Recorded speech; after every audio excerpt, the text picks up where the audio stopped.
Olá pessoal! Bem-vindos ao canal Exploradores do Passado. Viaje no tempo conosco, desvendando nossa história para iluminarmos o presente e construirmos um futuro melhor. Hoje, na parte 1 dessa série sobre a Guerra do Paraguai, vamos explorar um dos conflitos mais marcantes da história da América do Sul. Vamos entender as causas, desdobramentos e consequências dessa guerra que abalou o continente durante o século XIX. Vamos analisar os interesses políticos, as disputas territoriais e as batalhas sangrentas que marcaram esse conflito histórico. Conhecer a Guerra do Paraguai é essencial para compreender a complexidade das relações entre os países sul-americanos daquela época e como esses eventos ainda reverberam em nossa história até os dias atuais. Então, junte-se a nós nesta jornada pelo passado, enquanto exploramos os bastidores desse conflito fascinante, que deixou um legado indelével na história da América do Sul.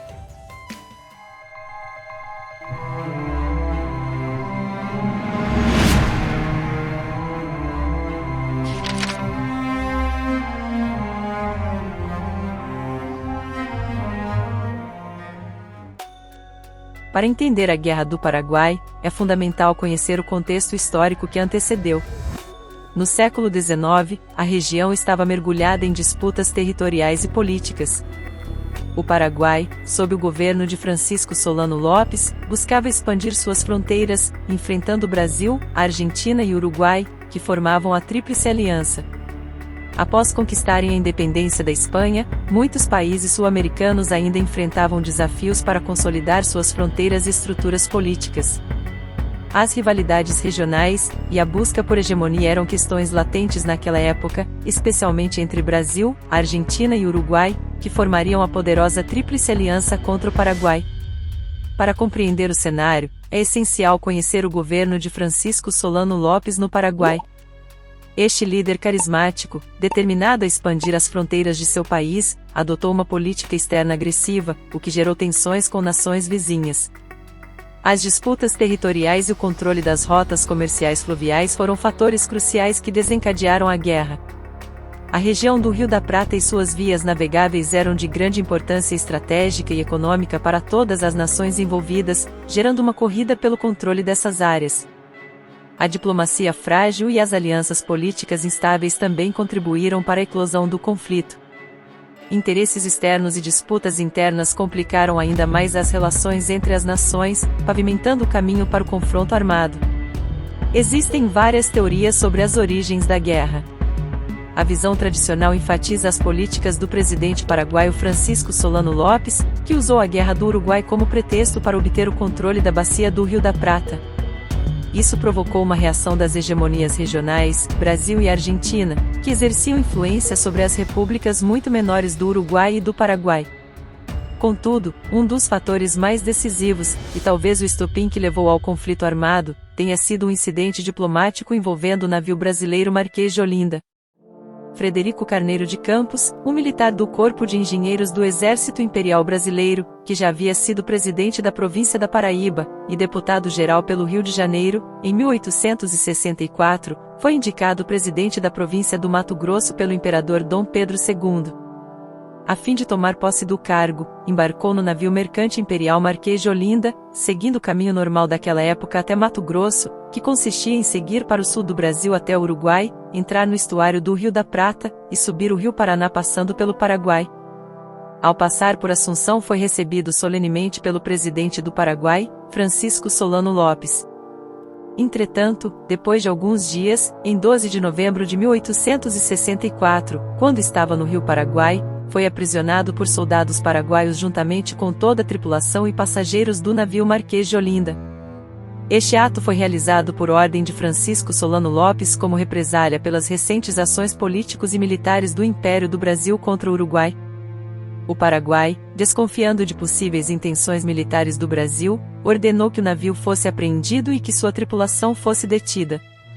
A notícia do incidente chegou rapidamente ao Brasil, que considerou a ação paraguaia como uma afronta à sua soberania e um ataque direto aos seus interesses comerciais na região. O governo brasileiro exigiu a libertação imediata do navio e de sua tripulação, o que foi prontamente recusado por Francisco Solano Lopes. A recusa do Paraguai em resolver a questão diplomaticamente levou o Brasil a tomar uma decisão drástica, declarar guerra ao país vizinho. E assim, em 27 de dezembro de 1864, começava a Guerra do Paraguai, um conflito que duraria 6 longos anos e teria consequências desastrosas para todas as nações envolvidas. 3 anos depois desse episódio, Frederico Carneiro de Campos, e toda a tripulação e passageiros do Marquês de Olinda, devido aos maus tratos e fome, faleceram na fortaleza paraguaia de Humaitá. Solano Lopes alimentava o sonho expansionista e militarista de formar o Grande Paraguai, que abrangeria, além do Paraguai, as regiões argentinas de Corrientes e Entre Rios, o Uruguai, o Rio Grande do Sul e o Mato Grosso. Objetivando a expansão imperialista, Solano Lopes instalou o serviço militar obrigatório, organizou um exército de 80.000 homens, reaparelhou a marinha e criou indústrias bélicas. Segundo alguns historiadores, o Paraguai iniciou a guerra com mais de 60.000 homens treinados, 38.000 dos quais já armados, 400 canhões, um esquadrão naval de 23 barcos a vapor, e 5 navios fluviais. 4 semanas após o aprisionamento do navio Marquês de Olinda, antes mesmo do Brasil declarar guerra oficialmente, em 14 de dezembro de 1864, o Paraguai tomou a iniciativa e suas tropas atravessaram a fronteira com o Brasil, adentrando a província de Mato Grosso. O objetivo de Solano Lopes era tomar territórios brasileiros, especialmente as regiões ricas em recursos naturais, como o ouro e as terras férteis da região. 2 forças paraguaias separadas invadiram o Mato Grosso simultaneamente. Uma delas atacou o Forte de Nova Coimbra em 27 de dezembro de 1864. A guarnição brasileira de 154 homens resistiu por 3 dias. Quando as munições se esgotaram, os defensores abandonaram o forte e retiraram-se rio acima em direção a Corumbá. Após ocupar o forte, os paraguaios avançaram mais ao norte, tomando a cidade de Albuquerque, Taji Corumbá em janeiro de 1865. Apesar dessas vitórias, as forças paraguaias não seguiram para Cuiabá, capital da província. Seu objetivo principal era a captura das minas de ouro e diamante, interrompendo o fluxo desses materiais para o Brasil até 1869. Apesar de todos os preparativos prévios que Solano Lopes tomou, recrutando soldados e aparelhando previamente seu exército e suas fábricas de munição e armamentos, estudos recentes sugerem muitos problemas. Embora o exército paraguaio tivesse entre 70.000 e 100.000 homens no início do conflito, eles estavam mal equipados. A maioria dos armamentos de infantaria consistia em mosquetes e carabinas de calibre lisos e imprecisos, lentos para recarregar e de curto alcance. A artilharia era igualmente pobre. Os militares não tinham formação, nem experiência, nem sistema de comando, pois todas as decisões eram tomadas pessoalmente por Solano Lopes. Alimentos, munições e armamentos eram escassos, com logística e atendimento hospitalar deficientes ou inexistentes. A nação de cerca de 450.000 pessoas não poderia resistir à tríplice aliança de 11 milhões de pessoas. No início da guerra, as forças militares do Brasil, Argentina e Uruguai eram muito menores que as do Paraguai. A Argentina tinha aproximadamente 8.500 tropas regulares e um esquadrão naval de apenas 5 vapores. O Uruguai entrou na guerra com menos de 2.000 homens e nenhuma marinha. Muitos dos 16.000 soldados brasileiros estavam localizados nas guarnições do Sul. A vantagem brasileira estava em sua marinha, composta por 45 navios com 239 canhões e cerca de 4.000 tripulantes bem treinados. Grande parte da esquadra já se encontrava na bacia do Rio da Prata, onde atuou sob o comando do Marquês de Tamandaré. O Brasil, porém, estava despreparado para uma guerra. Seu exército estava desorganizado. As tropas que utilizou na recente guerra contra o Uruguai eram em sua maioria contingentes armados de provincianos e da Guarda Nacional. Enquanto alguns relatos brasileiros da guerra descreveram sua infantaria como voluntária, outros relatos depreciaram a infantaria brasileira como recrutada principalmente de escravos e da classe baixa sem terra, que receberam a promessa de terras gratuitas para o alistamento. Quando a guerra estourou entre o Paraguai e o Brasil, a Argentina permaneceu neutra. Solano Lopes duvidou da neutralidade argentina, pois eles permitiram aos navios brasileiros que navegassem pelos rios argentinos da região do Prata, apesar de o Paraguai estar em guerra com o Brasil. Em janeiro de 1865, Solano Lopes pediu permissão à Argentina para um exército de 20.000 homens atravessar a província de Corrientes. O presidente argentino, Bartolomé Mitre, recusou o pedido do Paraguai e outro semelhante do Brasil. Após essa recusa, o Congresso paraguaio reuniu-se em uma reunião de emergência. Após vários dias de discussões, em 23 de março, o Congresso decidiu declarar guerra à Argentina por suas políticas hostis ao Paraguai e favoráveis ao Brasil, e então conferiram a Francisco Solano Lopes Carrillo o posto de Marechal de Campo da República do Paraguai. Assim, em 13 de abril de 1865, o Paraguai invadiu a província argentina de Corrientes. Um grande alvoroço agitou-se em Buenos Aires quando o público soube da declaração de guerra do Paraguai. O presidente Bartolomé Mitre fez um famoso discurso às multidões, onde ele disse: "Meus compatriotas, prometo-lhes, em 3 dias estaremos no quartel, em 3 semanas, nas fronteiras, e em 3 meses em Assunção." Ao invadir Corrientes, Solano Lopes esperava obter o apoio do poderoso caudilho argentino Justo José de Urquiza, governador das províncias de Corrientes e Entre Rios, conhecido por ser o principal federalista hostil ao presidente argentino Bartolomé Mitre e ao governo central de Buenos Aires. Essa foi uma das estratégias equivocadas de Solano Lopes, pois Urquiza deu seu total apoio a uma ofensiva argentina. Brasil, Argentina e Uruguai, em 1º de maio de 1865, assinaram o Tratado da Tríplice Aliança em Buenos Aires. Eles nomearam Bartolomé Mitre, presidente da Argentina, como comandante supremo das forças aliadas. Logo depois, os paraguaios tomaram a cidade de São Borja e de Uruguaiana, ambas no Rio Grande do Sul. O Tratado da Tríplice Aliança, assinado por brasileiros, argentinos e uruguaios, afirmava que o Paraguai deveria ser responsabilizado por todas as consequências do conflito, e deveria pagar todas as dívidas da guerra. Além disso, o Paraguai deveria ficar sem qualquer fortaleza e força militar quando o conflito terminasse. Grandes porções dos territórios paraguaios seriam tomados pela Argentina e pelo Brasil no final da guerra. O tratado gerou indignação internacional e vozes favoráveis ao Paraguai. As forças paraguaias que invadiram a Argentina avançaram cerca de 200 quilômetros ao sul do país, penetrando mais adentro no território argentino, mas terminaram a ofensiva em fracasso. Uma divisão paraguaia separada que continuou em direção ao Uruguai foi derrotada pelas tropas aliadas sob o comando de Venâncio Flores, na sangrenta Batalha de Yatai, nas margens do rio Uruguai. Em junho de 1865, ocorreu a famosa Batalha Naval do Riachuelo às margens do arroio Riachuelo, um afluente do rio Paraná, na província de Corrientes, na Argentina. Essa batalha foi evento decisivo e vitorioso, o marco da vitória brasileira na guerra, sendo considerada pelos historiadores militares como uma das mais importantes batalhas da Guerra do Paraguai. Ela foi liderada pelo almirante Tamandaré, hoje patrono da Marinha do Brasil. A bacia do Rio da Prata era estratégica para as comunicações entre o Paraguai e o Oceano Atlântico.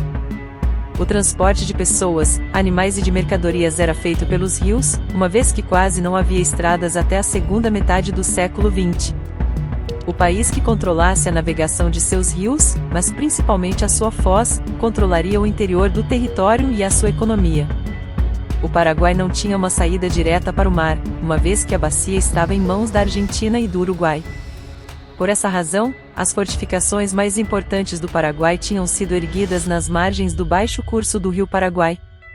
Se o Paraguai controlasse a bacia do Rio da Prata, poderiam navegar livremente pelo rio Paraguai, descer o rio Paraná, e conquistar Montevidéu no Uruguai. Formar-se-ia assim o Grande Paraguai, um dos grandes desejos de Solano Lopes, que se abriria ao comércio atlântico com as demais nações. Para reverter esse cenário em favor dos aliados, a estratégia naval adotada foi o bloqueio. Para impedir isso, era necessário destruir a frota brasileira e isso motivou Solano Lopes a planejar a ação que levaria à Batalha Naval do Riachuelo. A força naval brasileira que bloqueava o rio Paraná era composta de 11 navios, mas no dia da batalha contava só com 9. Outros 2, as canhoneiras Itajaí e Ivaí, encontravam-se destacadas em ponto distante rio abaixo. A Marinha Paraguaia era composta de 8 navios, contando ainda com 7 baterias flutuantes, além de 22 peças de artilharia e 2 baterias com 1.200 atiradores do exército paraguaio que estavam posicionados em terra para dar suporte ao ataque dos navios. na manhã de 11 de junho de 1865, domingo da Santíssima Trindade, por volta das 8 horas e 30 minutos, após ter sido arriado o sinal de rancho, preparam-se as toldas dos navios brasileiros do Amazonas e do Jequitinhonha para a celebração da missa. Perto das 9 horas, foi dado o sinal de inimigo à vista. Os paraguaios descem o rio, perfilham-se com a esquadra brasileira, trocam-se tiros, 2 chatas paraguaias são afundadas e uma terceira foi avariada. A esquadra brasileira começa a se mover águas abaixo na direção dos paraguaios. O Amazonas repete o sinal atacar e destruir o inimigo o mais perto que puder. A corveta Belmonte vai à frente e abre fogo. Ela sofre com o fogo combinado dos navios inimigos e das baterias de terra. A água lhe invade o porão. Dirige-se ao banco de areia mais próximo, e aí encalha para não ir a pique, e se recuperar. O Amazonas investe na vanguarda e abre fogo contra as baterias inimigas, seguido pelos outros navios da esquadra brasileira. O navio brasileiro Parnaíba sofre a abordagem dos paraguaios. Os paraguaios em luta corpo a corpo tomam o navio. A bandeira brasileira é arriada pelos paraguaios. São 575 os atacantes e 263 os defensores. O comandante da Parnaíba dá ordens de incendiar o paiol de pólvora para que a embarcação não caia em mãos do inimigo. A batalha está na fase mais crítica e indecisa. O Amazonas joga a proa contra o casco de um dos navios paraguaios e o afunda. A esquadra paraguaia perde 4 embarcações e 4 chatas, o restante, surpreendido pela manobra brasileira, foge em retirada rio acima. Às 17 horas e 30 minutos a batalha está terminada. A vitória foi decisiva para a Tríplice Aliança, que passou a controlar, a partir de então, os rios da Bacia Platina até a fronteira com o Paraguai, garantindo todo o apoio logístico às forças de terra, e bloqueando qualquer ajuda ou contato de Solano Lopes com o exterior. Enquanto Solano Lopes ordenava a retirada das forças que ocuparam Corrientes, as tropas paraguaias que invadiram São Borja avançaram, tomando Itaqui e Uruguaiana. A situação no Rio Grande do Sul era caótica e os comandantes militares brasileiros locais foram incapazes de montar uma resistência efetiva aos paraguaios. O barão de Porto Alegre partiu para Uruguaiana, onde o exército paraguaio foi cercado por uma força combinada de unidades brasileiras, argentinas e uruguaias. Em 18 de setembro de 1865, a guarnição paraguaia se rendeu sem mais derramamento de sangue, e a Tríplice Aliança já havia conseguido retomar Corrientes na Argentina com a Batalha do Riachuelo, e agora, retomava São Borja e Uruguaiana. Era o início da retomada da aliança e uma virada de destinos no curso dessa guerra. Ficamos por aqui na parte 1 dessa série de vídeos sobre a Guerra do Paraguai. Não deixe de assistir ao segundo vídeo ou em sequência aqui no canal. Obrigado por ter assistido esse vídeo e pelo like se você gostou desse conteúdo.